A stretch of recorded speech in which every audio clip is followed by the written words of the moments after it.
I'm Hugo. And I'm Jake. Welcome back to the Bible Reloaded. Season 2, bitches! Yeah, so... Pretty excited about that. I am. We're a thing. We're a thing. Look at all our subscribers. Look at that. Probably more than we have right now because we get more every day. So. Yep. So, here we are again in this wonderful little place we're recording in. Yeah. We're here with our Bibles, and we're gonna fill your heads. Thank you to everyone who's subscribed so far. Right. And if you haven't subscribed yet, if you just came across, just automatically subscribe right now, or you're missing out. You want to. You really do. Yep. It's a thing. It's a thing that you should do because this is the fastest growing YouTube community on the internet. That's a stat I made up. I made that up. That's legit.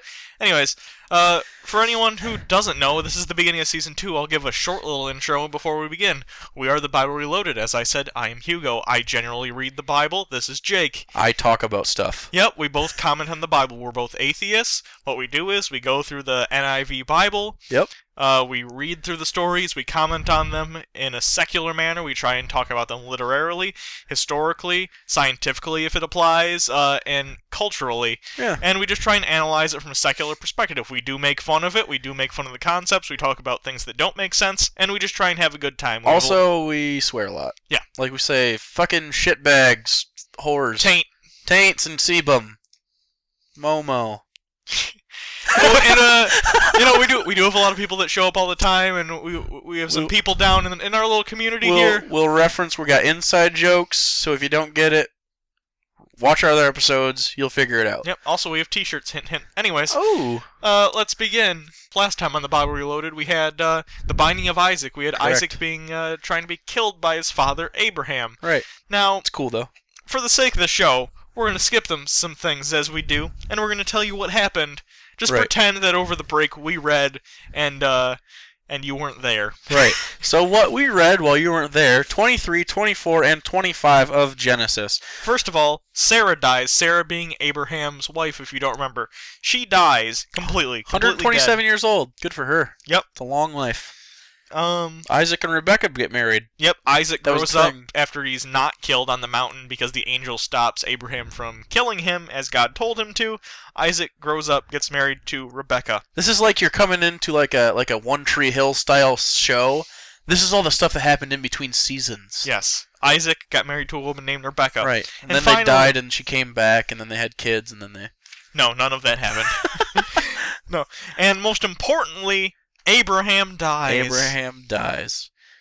Also, in the meantime, Abraham, after Sarah died, he took more wives and had more children, which explains, again, more cities, more groups of Israelites, which are actually going to be called Israelites soon, once we get through Jacob. So, moving on, we now have, we're going to move on to what Jacob and Esau. Jacob and Esau are going to be the sons of the new patriarch of the Israelites, which they're not called Israelites yet, but Isaac. So they're the sons of Isaac, Jacob and Esau. Chapter 25, verse 19. This is the account of the family line of Abraham's son Isaac. Abraham became the father of Isaac, and Isaac was 40 years old when he married Rebekah, daughter of Bethuel and Arman from Pada Aram. Wow. And sister of Laban and Aramean. Isaac prayed to the Lord on behalf of his wife because she was childless. The Lord answered his prayer, and his wife Rebekah became pregnant. The babies jostled each other within her, and she said, "Why is this happening to me?" So she went to inquire with the Lord. The Lord said to her, "Two nations are in your womb, and two people from within you will be separated. One people will be stronger than the other, and the older will serve the younger." This is foreshadowing, obviously, as happens often in the text. And you'll notice it says the older will serve the younger. This is a super common motif in the Old Testament. It's called reversal of primogeniture, which primogeniture is just the first son. And normally, as everyone should know, that ancient societies usually, and even more modern societies, the very firstborn son usually inherits all the power and stuff.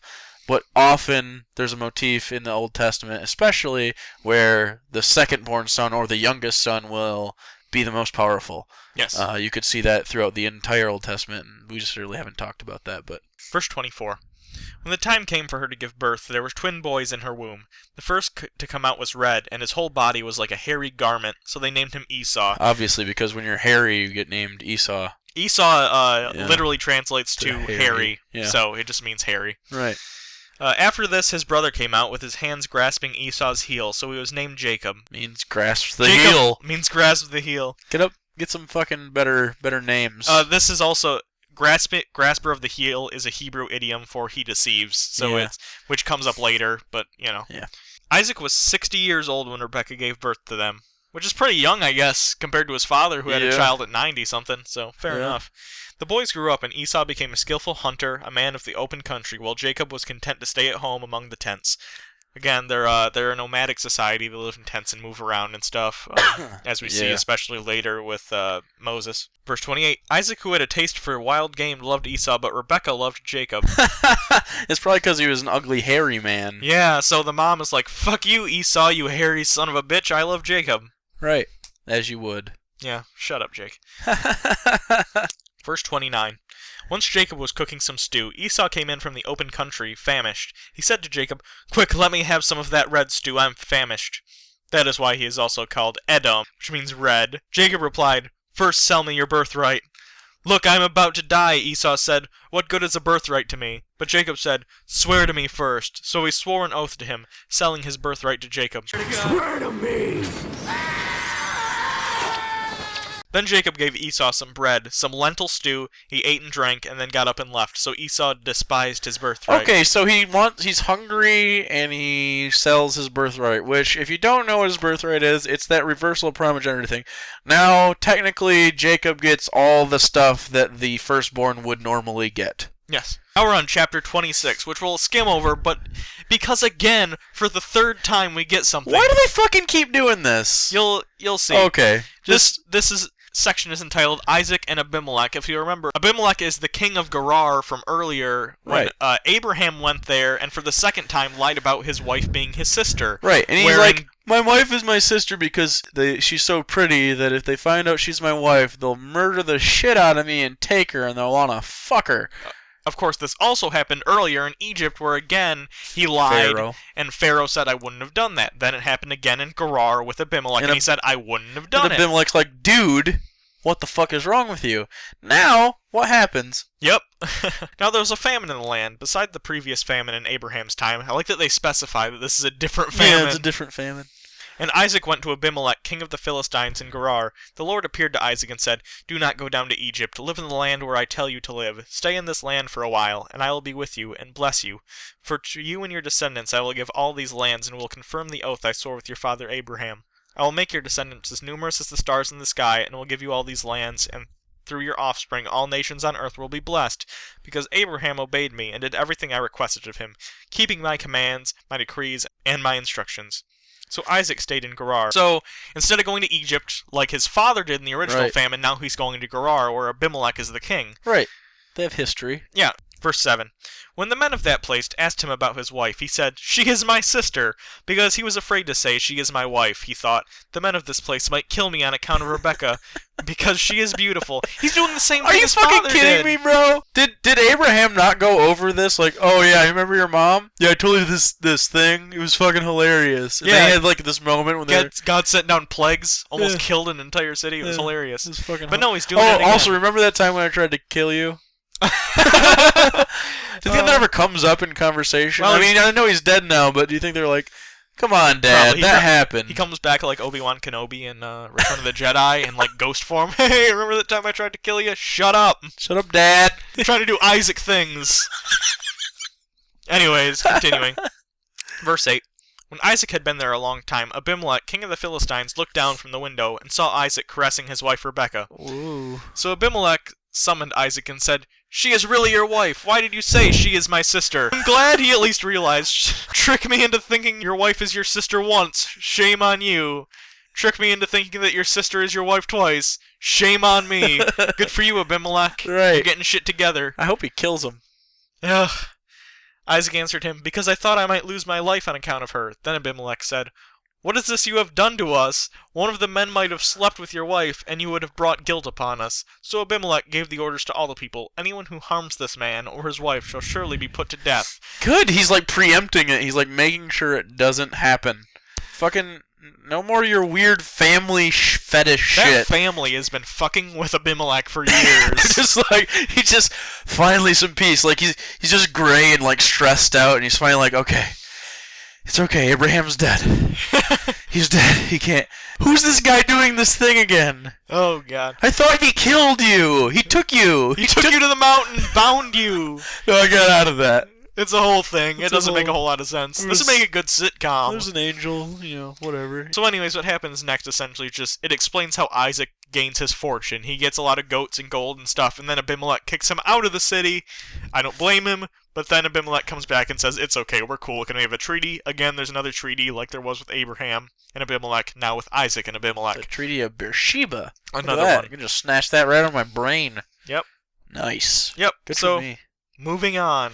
We're now focusing again on Jacob and Esau, now that we're off of goddamn Isaac. Fucking Isaac, man. Fucking Isaac. He should have been killed. I hope so. There's versions of that story around that, like, he actually did die and he didn't make it out. Wouldn't have made any sense. It's almost like it's not historical record. Weird. Verse 34. When Esau was 40 years old, he married Judith, daughter of Beri the Hittite, also Basemath, daughter of Elon the Hittite. They were a source of grief to Isaac and Rebekah. So Esau making bad decisions. This is just showing, again, this is entire building up that Esau should not have the birthright. He's not worthy of getting it in the same way that Jacob would be, even though Esau would be the firstborn, as we discussed. We're not worthy! We're not worthy! Chapter 27. When Isaac was old and his eyes were so weak that he could no longer see, he called for Esau, his older son, and said to him, My son, here I am, he answered. Isaac said, I am now an old man and don't know the day of my death. Now then, get your equipment, your quiver and bow, and go out to the open country to hunt some wild game for me.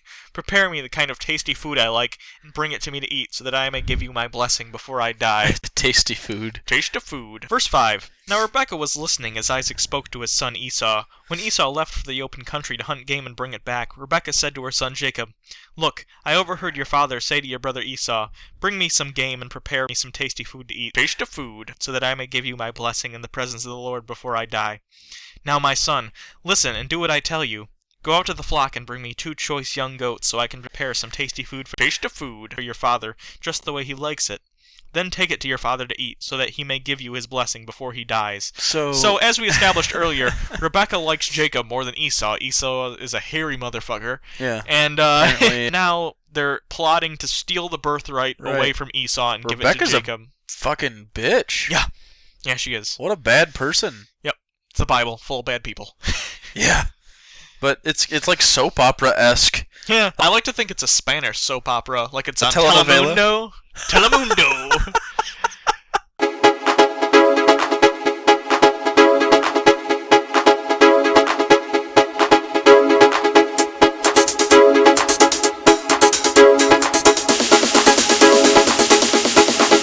Verse 11. Jacob said to Rebekah, his mother, But my brother Esau is a hairy man, while I have smooth skin. What if my father touches me? I would appear to... What if my father... Just that line alone, we should cite that. Just when we're arguing with people. Genesis 27, whatever. 11. What if my father touches me? What a good fucking line. Anyways. I would appear to be tricking him, and would bring down a curse on myself rather than a blessing. So Esau, meaning hairy, he is a hairy man. Right. Jacob's like... Think Robin Williams' arm hairy. And he's also a redhead, so... No one likes gingers in the Bible, apparently. That fact. In the Bible? No one likes gingers, period. All you gingers listening to us, unsubscribe. We don't want your dirty kind here. I do. Oh. You know who's hot? Redheads. Who does alright as a redhead? The Amy Pond from Doctor Who. I know we have a couple... Okay, you right there. You have a thing for Amy Pond. I do. She's wonderful. We have a couple fans I know who do watch Doctor Who explicitly because I've been creeping on their Facebooks. Oh yeah, you heard me, people. If you subscribe to us on Facebook, I creep on your Facebook sometime. Verse 13. His mother said to him, My son, let the curse fall on me. Just do what I say. Go and get them for me. So he went and got them and brought them to his mother. She prepared some tasty food, just the way his father liked it. Then Rebekah took the best clothes of Esau to her older son, which he had in his house, and put them on his younger son Jacob. She also covered his hands, so that the smooth part of his neck with goat skins. Then she handed them to her son Jacob, the tasty food and bread she had made.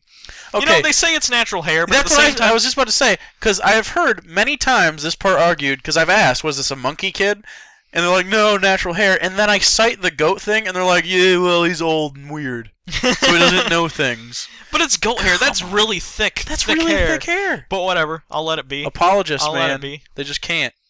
I'm not even arguing that it isn't necessarily a monkey man. I'm just saying that there's no evidence to say it is or is not. I know, but just it says goat hair. You can't tell me it's not thick. Whatever. That is thick Fuck that. tufts. Even Robin Williams would be like, "You need to shave that, Yeah. man." Have you seen his knuckles? Ugh. He's got the hair. He's like got Hobbit feet hands. I know. Like I was watching Dead Poet Society the other day, and he's holding a book, and I forgot everything he was saying and just focused on the hairy knuckles. Verse 18. He went to his father and said, "My father?" "Yes, my son," he answered. "Who is it?" Jacob said to his father, "I am Esau, your firstborn. I have done as you have told me. Please sit up and eat some of my game so that you may give me your blessing." Isaac asked his son, "How did you find it so quickly, my son?" "The Lord your God gave me success," he said. Verse 21. Then Isaac said to Jacob, "Come near me so I can touch you, my son, to know whether you are really my son Esau or not." Why would he even suspect it wasn't Esau? He probably sounds different. It's very literary in the way it's written. It's not written as reality. It's kind of funny. Verse 22. Jacob went close to his father Isaac, who touched him and said, "The voice is the voice of Jacob, but the hands are the hands of Esau." Yep. He did not recognize him, for his hands were hairy like those of his brother Esau, so he proceeded to bless him. "Are you really my son Esau?" he replied. "I am," he replied. Then he said, "My son, bring me some of your game to eat so that I may give you my blessing." Didn't you already do this? Yeah, I don't know. Repetition. Jacob brought it to him, and he ate. And he brought some wine, and he drank. Then his father Isaac said to him, "Come here, my son, and kiss me." So he went to him and kissed him. When Isaac caught the smell of his clothes, he blessed him and said, "Ah, the smell of my son is like the smell of a field that the Lord has blessed. May God give you heaven's dew and earth's richness, and abundance of grain and new wine. May nations serve you and people bow down to you. Be Lord over your brothers, and may the sons of your mothers bow down to you. May those who curse you be cursed, and those who bless you be blessed." My favorite line in the Bible so far is the line that is the beginning of that blessing.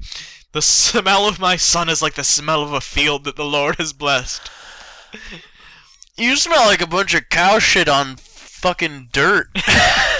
That the Lord is blessed. So the Lord is blessed. Verse 30.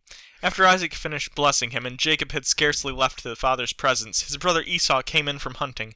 He too prepared some tasty food, and brought it to his father. Then he said to him, "My father, please sit up and eat some of my game so that you may give me your blessing." His father Isaac asked him, "Who are you?" "I am your son," he answered, "your firstborn Esau." Isaac trembled violently, and he said, "Who was it then that hunted game and brought it to me? I ate it just before you came, and I blessed him, and indeed he will be blessed." When Esau heard his father's words, he burst out with a loud, bitter cry, and he said to his father, "Bless me too, my father." But he said, "Your brother came deceitfully and took your blessing." Esau said, "Isn't he rightly named Jacob? This is the second time he has taken advantage of me. He took my birthright, now he's taken my blessing." Then he asked, "Haven't you reserved any blessing for me?" He doesn't have any more than that one. Yeah. He's just got one. "I have one blessing in me." So earlier, Isaac took his birthright, which would be all the property, Yeah. but now he's took the blessing, which would be the more spiritual God looking over you and giving you power over the land and And things like that. fertility and Yes. stuff like that. Verse 37. Isaac answered Esau, "I have made him lord over you, and have made all his relatives his servants, and I have sustained him with grain and new wine. So what can I possibly do for you, my son?" This is the second time that Isaac's hands have been tied. Ooh. Ouch. Too soon, I think. Esau said to his father, "Do you only have one blessing, my father? Bless me too, my father." Then Esau wept aloud. His father Isaac answered him. For this blessing, we're going to do a special thing. We're cross-referencing. We're going to read from the King James Version as opposed to the NIV. And it's only an artistic choice. It's a little bit better, Yeah. I think. And Isaac his father answered and said unto him, "Behold, thy dwelling shall be the fatness of the earth, and of the dew of the heaven from above. And by the sword shalt thou live, and shalt serve thy brother. And it shall come to pass, when thou shalt have this dominion, that thou shalt break his yoke from off thy neck." Yeah. It's really Yeah. poetic and nice. Yep. Okay, back to the NIV. Verse 41. Esau held a grudge against Jacob because of the blessing his father had given him. He said to himself, "The days of mourning for my father are near. Then I will kill my brother Jacob."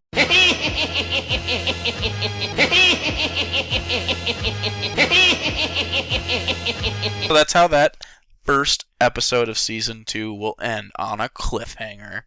Thank you all for coming back. I'm glad you all came back. Glad we're back. Feels good. Yeah. Feeling pumped. Yeah, and just so you know, we're doing, instead of last season when we were doing Bible, non-Bible, Bible, non-Bible episode, we're doing 2 in a row, then 1. Then 2 to 1 ratio. 2 Bible episodes, then something else, then 2 Bible, then something else.